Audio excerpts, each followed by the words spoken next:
Sportspersons work and train extremely hard, with a lot of passion to hone their game. The motivation and the objective behind this is to win.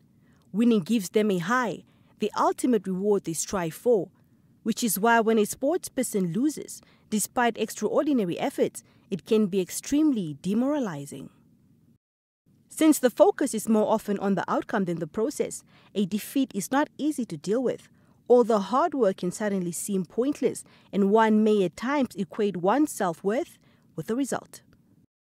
Sports journalist Marco Ndlovu touched on the issue of how defeat can affect an athlete's mental state. Some people, yes, they do that. They set their goal that I want to go and win that Olympic gold medal. And their target is the Olympic gold medal. I'll give you an example of the French rugby captain, Dupont. His focus, everybody knew that France was one of the top contenders to win the Rugby World Cup. And when they got knocked out by South Africa, he went through a phase.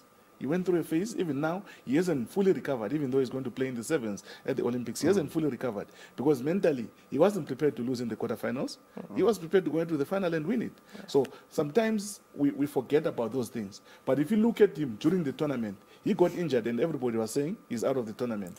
But he was brought back psychologically. They worked on him and they brought him back, and he did manage to come and play. That is the match against South Africa. So sometimes, yes, we focus on the goal and we forget the mental health. Sport agent Peter Haufiku shared how his sport agency prioritizes both athlete injuries and life after sport, highlighting the importance of mental well-being for a successful transition. We try and get them in contact with, sports psychologists as well, just so that mentally that they can trust their body again. Because as we hear here, it's something physical, but in order for you to trust, that you can take that step and that you can, take them on, especially within the contact sports, we have a little bit more injuries with our rugby players as opposed to the football or basketball players that we do have. So those are the things that we try and put in space. But as Marco was talking about, being fearful of the source of income, we try and get the athletes to think about life after sports. We don't necessarily want them to only think about because the life of an athlete is very, very short. It's 10 years tops if you're at the top level. So for you to be able to now think about life after that, what are you going to be doing? The regular person retires at age 60. You are going to retire at age 30, 35. What's next?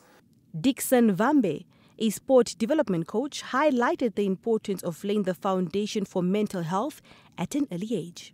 Our coaches, our team managers, our school teachers, our PE teachers, everyone needs to at least understand the basics of all the developmental stages of each and every young man or each and every child that participates in sport, to understand, to say, okay, look, I think they're snagging on the fourth developmental stage. This is what we need to do to them to help them leave. And we also need to speak to the parents, because I'm as good as the background that I come from. Right? So if my parents don't understand that I'm going through this, they do not know how to deal with that. Traditionally, men have been expected to be strong and impassive. Crying or showing emotion has been seen as a sign of weakness. This social pressure can lead men to suffer in silence, bottling up their emotions and potentially harming their mental health. Some experts attribute this very expectation to be a major reason why men are less likely to seek help for mental health issues. The Namibia Sports Commission Chief Administrator Freddie Muya said the Commission is already working on prioritizing mental health in various sport codes, as they have now realized it's a necessity.